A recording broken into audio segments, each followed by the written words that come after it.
નમસ્કાર દર્શક મિત્રો, ખેડૂત મિત્રો તથા પશુપાલક મિત્રો. કૃષિ દર્શનના આજના આ કાર્યક્રમમાં આપ સૌનું હાર્દિક સ્વાગત છે. ખેડૂત મિત્રો, આપણે જાણીએ છીએ કે આપણું સંતાન જ્યારે બીમાર પડે અને એની ચિંતા આપણને ઘેરી વળે એ સ્વાભાવિક છે. પરંતુ ખેડૂત મિત્ર જ્યારે પશુપાલક હોય અને એમનું પશુ બીમાર પડે ત્યારે એમની વેદના એ જ પશુપાલક મિત્ર અનુભવી શકે, ખરું ને?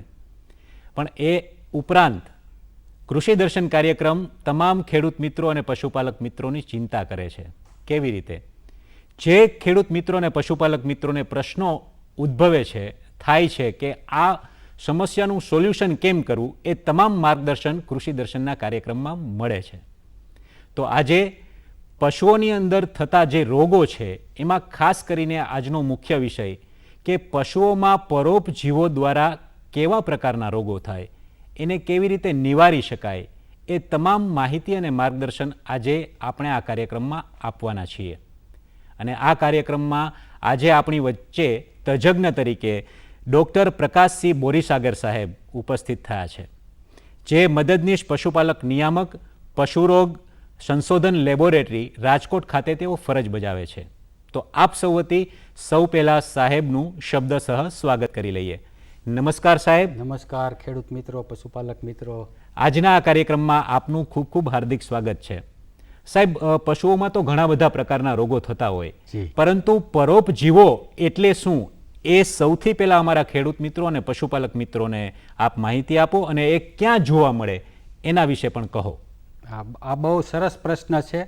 પરોપજીવી એટલે એવા જીવો કે જે પોતાના જીવન બીજા પશુઓ ઉપર જીવતા હોય છે, એટલે કે બીજા પશુઓના શરીરમાં રહી અને પોતાના જીવનનો ગુજારો કરતા હોય છે. હવે આ પરોપજીવીઓ પશુઓના શરીરમાં રહેતા હોય છે, ક્યારેક બહાર ખુલ્લી જગ્યામાં પણ રહેતા હોય છે, અને આ પરોપજીવીઓ સમયાંતરે પોતાનું રહેઠાણ બદલતા પણ રહેતા હોય છે.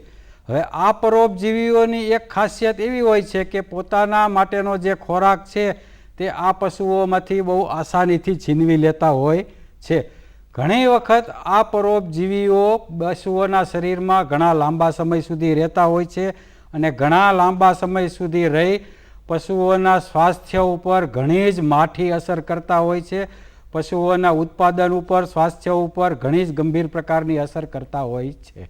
સાહેબ, વચ્ચે એક પ્રશ્ન પૂછી લઉં કે આપણા શરીરની અંદર તો ઘણા બધા પ્રકારના જે બેક્ટેરિયા વાયરસ કહી શકાય, એવી રીતે પશુઓમાં શું હોય? પશુઓમાં આપણી જેમ જ હોય કે બીજું કંઈ હોય? તો એ વિશે કેવા પરોપજીવો હોય એની વાત કરો.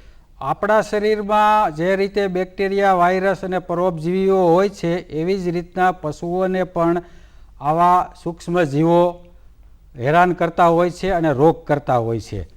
પરોપજીવીઓ આપણા માણસમાં જે રીતે હોય છે એ રીતે પશુઓમાં જ પણ હોય છે.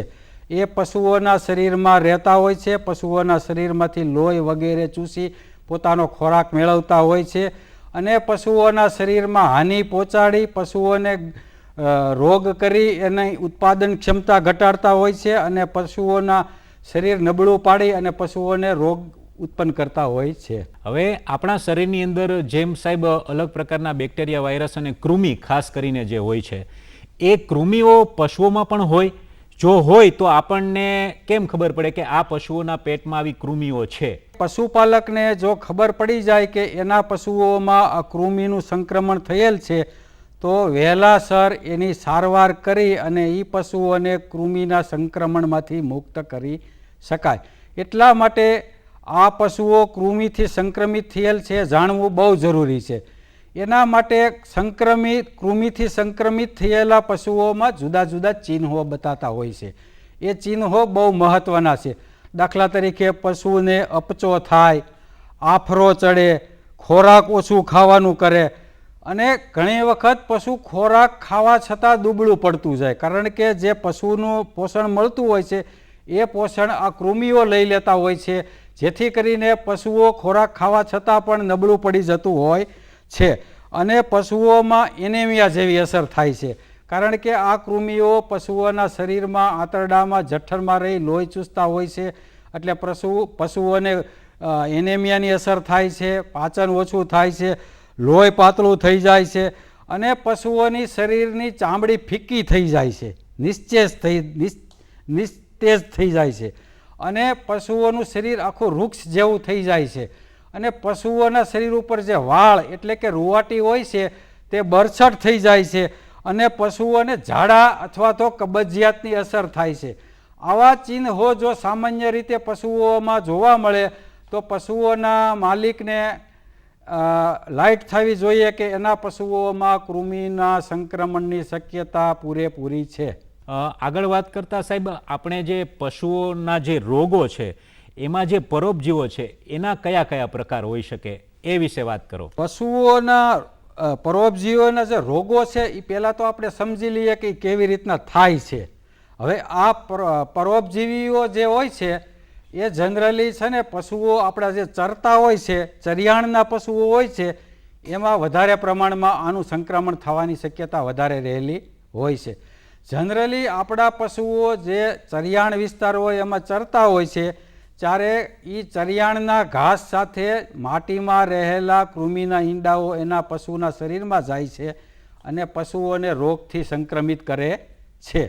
જનરલી આ કૃમિના ઈંડા અથવા તો કૃમિનું સંક્રમણ જે નાનું ઘાસ હોય ત્યાં વધારે પ્રમાણમાં રહેલું હોય છે. હવે આપણે જાણીએ છીએ કે મોટા પશુઓ ચરિયાણમાં ચરી લે પછી જે નાનું ઘાસ વધતું હોય છે એમાં ઘેટા બકરા ચરતા હોય છે અને ખાસ કરીને ઘેટા આવું નાનું ઘાસ ચરિયાણ તરીકે વધારે પ્રિફર કરતા હોય છે.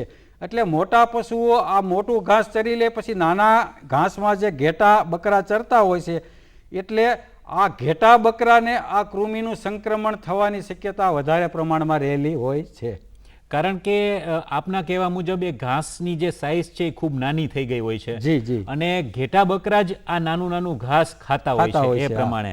પણ બીજી વાત આગળ કરીએ સાહેબ કે આવા જે પરોપજીવોથી આવા અલગ અલગ પ્રકારના જે પશુઓ છે, ગાય છે, ભેંસ છે, બકરી છે, ઘેટા છે, તો એમાં રોગો કેવી રીતે વધુ થાય એ વિશે જણાવો. હા, એમાં રોગોનું એવું છે કે આ કૃમિના જુદા જુદા પ્રકાર હોય છે.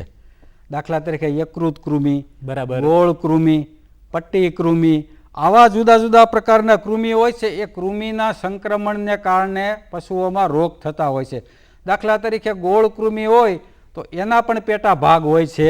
દાખલા તરીકે રજો કૃમિ, સૂત્રકૃમિ અને અંકુશ કૃમિ. આ દરેક કૃમિ આ પશુઓને જુદી જુદા ટાઈપના ચિહ્નો બતાવતા હોય છે ને જુદી જુદી અસર કરતા હોય છે. દાખલા તરીકે આપણે રજો કૃમિની વાત કરીએ તો આ કૃમિ મોટા કૃમિ તરીકે ઓળખાય છે. મોટા કૃમિ એટલે કે આપણે અળસિયા હોય એવડા અથવા તો એનાથી મોટી સાઇઝના આ કૃમિ હોય છે.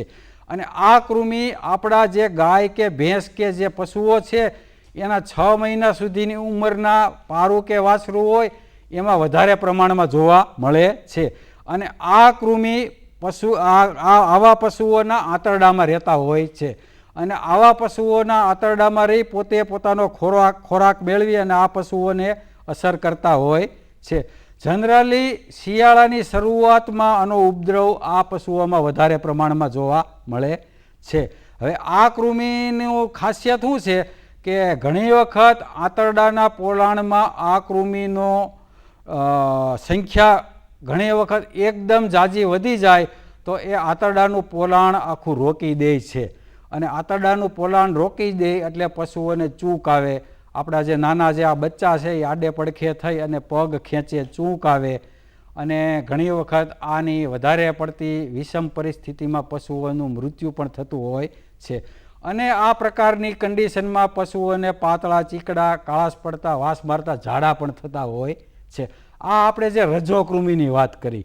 હવે બીજા જ પ્રકારના જે આ ગોળ કૃમિ છે એમાં સૂત્રકૃમિ આવે છે. સૂત્રકૃમિ એટલે એ નાના પ્રકારના કરમિયા છે. હવે આ નાના પ્રકારના કરમિયા છે એ આપણા જે દોરા હોય છે એ સૂત્ર એટલે કે દોરા જેવા હોય છે. યસ. અને આ પ્રકારના કૃમિ 5 ઇંચથી 2 ઇંચની સાઇઝના હોય છે. અને આ કૃમિ પશુઓના જઠરમાં અથવા તો આંતરડામાં રહેતા હોય છે. પશુઓના જઠર અથવા આંતરડાના જુદા જુદા ભાગોમાં રહેતા હોય છે. અને જઠર અને આંતરડાના જુદા જુદા ભાગોમાં રહી એની શ્લેષ્મ ત્વચામાં ચોંટી અને રુધિર અથવા તો બ્લડ ચૂસતા હોય છે. અને જેનાથી પશુઓને એનેમિયાની અસર થાય છે, પાચન ઓછું થાય છે, બ્લડ પાતળું થઈ જાય છે, આ પશુઓની ચામડી વૃક્ષ પ્રકારની થઈ જાય છે, શુષ્ક ચામડી થઈ જાય છે, આ પશુઓના વાળ બરછટ થઈ જાય છે, પશુઓને ઝાડા થાય છે, ઘણી વખત જડબાના નીચેના ભાગ અને પેટના નીચેના ભાગમાં સોજો આવે છે, અને આ જે કૃમિ છે એ કૃમિના ઈંડા પશુઓના ઝાડા મારફતે મળ મારફતે બહાર પણ આવે છે. એટલે આ પ્રકારના કૃમિનો જો એ ઝાડાનું લેબોરેટરીમાં નિદાન કરવામાં આવે તો આપણને કયા પ્રકારના કૃમિ છે એ ખબર પડી જાય, અને એના ઉપરથી આપણે પશુઓની કૃમિનાશક યોગ્ય કૃમિનાશક દવાનું સિલેક્શન કરી અને આપણે એને દવા કરી શકીએ. આ જ પ્રકારના એક બીજા યકૃત કૃમિ છે. યકૃત કૃમિ એટલે એવા પ્રકારના કૃમિ કે જે પાંદડા આકારના ચપટા કૃમિ હોય છે, અને એ મુખ્યત્વે યકૃત અને પિત્તાશય નળીમાં જોવા મળે છે. બરાબર. અને પશુઓમાં ગળથ નામનો રોગ કરે છે, અને આ કૃમિને હિસાબે પશુને એનેમિયા થાય છે, કમળો થાય છે, અને પશુઓને રક્ત પાતળું થઈ જાય છે, અને ઘેટામાં આ કૃમિનું પ્રમાણ વધારે પ્રમાણમાં જોવા મળે છે. એટલે કે ઘેટાને આ રોગની અસર વધારે થાય છે. બીજી આ કૃમિની ખાસિયત એવી છે કે ગળાના ભાગમાં સોજો આવે છે, એટલે કે પાણી ભરાય છે, અને એની વિશિષ્ટતા એવી છે કે આ સોજો સવારના સમયે ઓછો હોય છે, જેમ દિવસ ચડતો જાય તેમ આ સોજો વધતો જાય છે, અને સાંજના સમયે એ સોજો મહત્તમ હોય છે, અને સવારે એ સોજો ઉતરી જતો હોય છે. આ પ્રકારના કૃમિના ઉપદ્રવમાં પણ ઝાડા થતા હોય છે, અને એનેમિયાની અસર થતી હોય છે. પરોપજીવોથી થતો રોગ પશુઓમાં એનેમિયા છે, એવું કહી શકાય આપની વાત પ્રમાણે. આગળ જોઈએ સાહેબ કે યકૃત કૃમિઓ જે છે જે ઘેટાઓની અંદર વધારે થાય છે એવું આપે કહ્યું. તો ઘેટાઓની અંદર સાહેબ વધારે થવાનું કારણ શું, અથવા ઘેટા સિવાયના બીજા કોઈ પશુઓમાં જોવા મળે, કોઈ વિસ્તારમાં જોવા મળે આપના સંશોધનના આધારે, તો એની વાત કરો. આપણે ચરિયાણમાં જે પશુઓ ચરતા હોય છે ત્યારે ઘાસ સાથે માટીમાં રહેલા આ કૃમિના ઈંડાઓ એના પેટમાં જાય છે, અને એ મારફત એનામાં સંક્રમણ થતું હોય છે. હવે આ યકૃત કૃમિ છે એ યકૃત એટલે કે લીવર અને પિત્તનળીમાં રહેલા હોય છે. એટલે આપણે જાણીએ છીએ કે લીવર અને પિત્તનળીને જે કાંઈ અસર થાય તો સીધી કમળાની અસર થાય છે, એનેમિયાની અસર થાય છે. એનાથી પશુઓમાં નબળાઈ આવે છે, લોહી પાતળું થાય છે, અને ખાસ તો આ પ્રકારના કૃમિઓના રોગથી આપણા પશુઓમાં મોટી અસર એના ઉત્પાદન ઉપર થાય છે, અને જે આપણા પશુપાલકોને આર્થિક રીતે નુકસાન કરે છે. આપણા પશુઓ દૂધાળા પશુઓ છે, અને દૂધ ઉત્પાદન ઉપર આ કૃમિઓ સીધી રીતે અસર કરે છે, દૂધ ઉત્પાદન સીધી રીતે ઘટાડે છે, એટલે પશુઓને સીધી રીતે આર્થિક નુકસાની થાય છે. બીજી આ કૃમિઓની આડઅસર એ છે કે એ પશુઓના શરીરના વિકાસને ગંભીર રીતે અસર કરે છે. પશુઓનો વિકાસ ગંભીર રીતે આનાથી અસર પામે છે, વિકાસ ઓછો થાય છે, પશુઓના શરીરના જુદા જુદા અવયવોના વિકાસ ઉપર અસર કરે છે. એનાથી મોટી અસર એ થાય છે કે આપણા માદા પશુઓના પ્રજનન અવયવોનો વિકાસ ઓછો થાય છે. એની અસરને લીધે પ્રજનન કાર્ય શક્તિ છે એ નબળી પડે છે. એને હિસાબે આપણા માદા પશુઓ ગરમીમાં આવતા નથી. બીજું, આ પશુઓ ગરમીમાં આવે તો ઉઠલા મારે છે. એના કારણે પશુઓના વિયાઝણ ઉપર અસર થાય છે, અને એ ઇનડાયરેક્ટલી આપણા પશુઓના દૂધ ઉત્પાદન ઉપર જ અસર કરતા છે, કારણ કે પશુઓનું દૂધ ઉત્પાદન પશુઓનું વિયાઝણ થાય પછી જ થાય છે.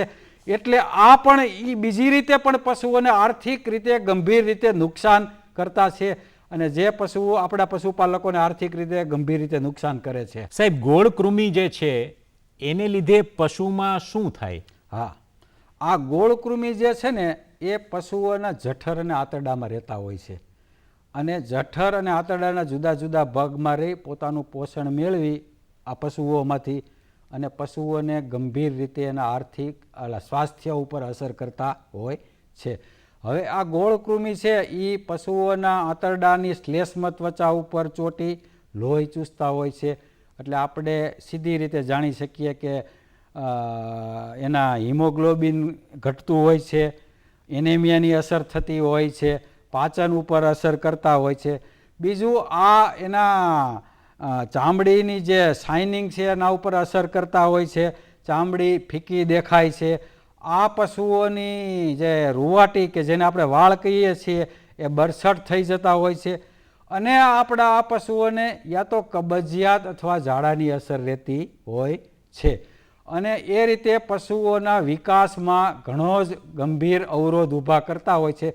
પશુઓનો વિકાસ ઓછો થતો હોય છે અને એના હિસાબે આ પશુઓને જે એના અવયવો ઉપર પણ અસર કરી અને પશુઓને રોગિષ્ટ કરતા હોય છે આ કરમિયા. બરાબર છે સાહેબ. હવે સાહેબ આપણે અત્યાર સુધી જે વાત કરી એ પશુઓની અંદર પરોપજીવો દ્વારા જે રોગો આવે છે એની વાત કરી. હવે અમારા પશુપાલક મિત્રો માટે આ રોગોથી અમારા પશુપાલક મિત્રો અને પશુઓ કેવી રીતે બચી શકે એના માટે કઈ દવા હોઈ શકે એ વિશે થોડી વાત કરો. હા, આ બહુ સરસ મુદ્દો છે. પશુઓ આ કરમિયાના રોગથી સંક્રમિત થયા હોય તો એની સારવાર માટે પહેલાં તો મેં આપને વાત કરી કે જુદા જુદા ચિહ્નો દેખાય છે. આપણા પશુપાલકને પોતાના પશુઓમાં જો આવા ચિહ્નો દેખાય, દાખલા તરીકે એનેમિયાની અસર, શરીર ખાવા છતાં પણ નબળું પડી જતું હોય, આફરો ચડતો હોય, અપચો રહેતો હોય, પાચન તંત્રની ગડબડ રહેતી હોય, કબજિયાત રહેતું હોય, ઝાડા રહેતા હોય, આવા બધી તકલીફો હોય તો પશુપાલકોએ એક વાત નક્કી કરવી જોઈએ કે આપણા પશુમાં કે કરમિયાની અસર છે. તો એણે આ કરમિયાની અસર માટે બજારમાં કૃમિનાશક દવાની ગોળીઓ પણ મળે છે. હવે હું તમને એક વાત કહી દઉં કે આપણા જે જૂના સમયના પશુપાલકો હતા એ એમના પશુઓને કાળી જીરી અને મામેજવો એ ખવડાવતા. આ બે વસ્તુ જે છે કાળી જીરી અને મામેજવો એને આપણે દેશી ભાષામાં કડવાણી પણ કહી શકીએ છીએ. અને એક આપણી ઔષધિ જે કહીએ ને આપણે આયુર્વેદિક એ ડીવર્મર જ છે અને એ કરમિયાને મારી નાખી નાશ કરે છે. એટલે કાળી જીરી અને મામેજવો જે છે એ પણ આપણા બચ્ચાને કે પશુઓને ખવડાવે તો કૃમિનો કંટ્રોલ કરી શકાય. વિલાયતી દવા કે જેને આપણે એલોપેથિક દવા કહીએ છીએ એ પણ બજારમાં મળે છે. કૃમિનાશક દવાની ગોળીઓ મળે છે. અમુક પ્રકારના કૃમિ માટે ઇન્જેક્શનો પણ આવે છે. અને પશુપાલકોએ જો આનાથી અસર ન થતી હોય તો નજીકના પશુ સારવાર સંસ્થાઓની મુલાકાત લઈ ત્યાં પશુ ચિકિત્સકોને આખી બધી વાત કરી અને ત્યાંથી દવા મેળવી અને કૃમિનાશક દવાઓનો ડોઝ ખવડાવી અને પોતાના પશુને કૃમિનાશકના સંક્રમણથી મુક્ત કરવું જોઈએ. જનરલી દરેક પશુપાલકોએ તેના દરેક પશુઓને વર્ષમાં 3 વાર કૃમિનાશક દવાના ડોઝ આપવા જોઈએ. અને ખાસ કરીને ચોમાસાની શરૂઆતમાં અને ચોમાસા પછી તો આ કૃમિનાશક દવાનો ડોઝ ખાસ આપવો જોઈએ. કારણ કે આપણે જાણીએ છીએ કે કૃમિનાશક આ જંતુઓનો ચોમાસાની પહેલાં ભેજવાળું વાતાવરણ હોય ત્યારે પણ આ કૃમિનાશક જંતુઓનો સંક્રમણ થવાની શક્યતા વધતી હોય છે. બીજું આ યકૃત કૃમિ જે છે એ જનરલી પશુઓ ચોમાસું પૂર્ણ થયે નદી નાળા જ્યારે એના વેણ બંધ થઈ જતા હોય ત્યારે બંધિયાર પાણી જે હોય છે નહેરના નાળાના એ બંધિયાર પાણી પશુઓ પીવે તો એમાંથી આ યકૃત કૃમિનું સંક્રમણ થવાની શક્યતા વધારે રહેતી હોય છે. એટલે ચોમાસાની પહેલાં અને ચોમાસાની પૂર્ણ થયે જો આવા કૃમિનાશક દવાનો ડોઝ આપણે ખાસ આપીએ તો આપણે આપણા પશુઓને કૃમિના સંક્રમણથી બચાવી શકીએ અને આપણને પશુઓમાંથી જે આર્થિક નુકસાની જે થાય છે એમાંથી આપણે બચી શકીએ. ખૂબ સરસ વાત કરી તમે સાહેબ. આગળ જોઈએ તો પશુઓ જે છે એમાં પરોપજીવો પશુઓ જે હોય એને જે રોગ કરે ખરા કે એક પશુઓમાંથી બીજા પશુઓની અંદર રોગ પ્રવેશે? આની લાઈફ સાયકલ હોય છે. દાખલા તરીકે આ કૃમિઓ પશુઓના શરીરમાં હોય છે એટલે દાખલા તરીકે પાચન તંત્રમાં હોય છે તો પશુઓને જે ઝાડાની તકલીફ થઈ હોય અથવા તો એના જે મળ વાટે એના ઈંડા બહાર પડતા હોય છે. અગાઉ મેં તમને વાત કરી એમ દાખલા તરીકે કોઈ બીમાર અથવા તો કૃમિના રોગથી સંક્રમિત થયેલું પશુ એના મળ દ્વારા આ ઈંડા બહાર પડે. હવે બીજું તંદુરસ્ત પશુ એ જગ્યાએ ચરવા જાય અને જ્યાં આ ઘાસ કે એની માટી સાથે આ ઈંડા ચોટેલા હોય અને એ આ ઘાસ ચરે તો એ માટીમાંથી એ ઈંડા એના શરીરમાં જાય અને તંદુરસ્ત પશુને આ રીતે સંક્રમિત કરતું હોય છે. સ્વચ્છતા ત્યાં પ્રભુતા. તો એવી કોઈ દવા અમારા પશુપાલક મિત્રો માટે ખરી કે પશુપાલક મિત્રો પશુઓ માટે કોઈ એવી સ્વચ્છતા રાખે તો એનાથી પશુપાલક મિત્રોમાં અને પશુઓમાં જે આવા રોગો છે એ નહિવત આવે? આપના સંશોધનના આધારે જો કોઈ એવી વાત હોય તો અમારા પશુપાલક મિત્રોને કહો. જો આ પશુઓને કૃમિના સંક્રમણથી રક્ષિત રાખવા માટે દવાની વાત કરી તો આપણે જે વાત કરી કે કૃમિનાશક દવાના ડોઝ આપવા જોઈએ. બીજું આપણે જે કહીએ છીએ ને prevention is better than cure. રોગ થાય અને પછી આપણે સારવાર કરીએ એના કરતાં રોગ ન થાય એ ઉત્તમ છે. એના માટે આપણા પશુઓ જે બાંધવામાં આવે છે જે જગ્યાએ, એ જગ્યા પશુઓના જે કોઢ હોય છે એ કોઢ, ગમાણ, આ બધું સાફ સફાઈ અને ચોખ્ખાઈ રાખવી જોઈએ, જેથી કરીને પશુઓના ઓલા કૃમિના ઈંડા ને એ બધો નાશ પામે અને આપણા પશુઓ કૃમિના સંક્રમણથી બચી શકે. બીજું મેં તમને અગાઉ વાત કરી એમાં યકૃત કૃમિ છે, આવા બંધિયાર પાણીમાં પશુઓ પાણી પીવે તો એનાથી થતું હોય તો આપણે એ પણ કાળજી રાખવી જોઈએ કે પશુઓને આ બંધિયાર પાણી ન પીવે અને આપણે એ રોગથી એને સંક્રમણથી બચાવી શકીએ. સાહેબ, આપે થોડી વાર પહેલાં જે દવાની વાત કરી, કાળી જીરી અને મામેજુઓ, જે પશુ માટે એના ડોઝ આપવાથી પશુઓ ખૂબ તંદુરસ્ત રહેતા હોય છે, એ સિવાય બીજી કોઈ જો દવા હોય તો એની વાત કરો. આ મેં તમને કાળી જીરી અને મામેજુઓ સિવાયની જે વાત કરી તો આપણી જે એલોપેથિક દવા છે એમાં કૃમિનાશક દવાના ટીકડા આવે છે. આ કૃમિનાશક દવાના ટીકડાઓ બજારમાં પણ મળે છે. આપણા પશુપાલક ભાઈઓ તેના નજીકના પશુ ચિકિત્સાલય કે પશુ સારવારની સંસ્થા હોય ત્યાં જઈને પણ મેળવી શકે છે. પશુ સારવાર કરતી સંસ્થાઓ અને પશુપાલન ખાતા દ્વારા ગ્રામ્ય લેવલે અવારનવાર પશુ સારવારના કેમ્પો પણ યોજે છે. આ કેમ્પોમાં જઈને પણ પશુઓના કૃમિનાશક માટેના ટીકડાઓ મેળવી અને પશુઓની સારવાર મેળવી શકે છે. અને આ રીતે પશુપાલકો પોતાના પશુઓની કૃમિ માટેની સારવાર કરી શકે છે. ડૉક્ટર પ્રકાશસિંહ બોરીસાગર સાહેબે આપણને સૌને પશુઓમાં થતા રોગો વિશે અને ખાસ કરીને જે આજે આપનો વિષય હતો કે પશુઓમાં પરોપજીવોથી કેવા પ્રકારના રોગો થાય એ વિશે ખૂબ જ સરસ માહિતી આપી. તો આપ સૌ વતી સાહેબ આપનો હું ખૂબ ખૂબ આભાર માનું છું. આભાર. પશુપાલક મિત્રો, ખેડૂત મિત્રો, આભાર.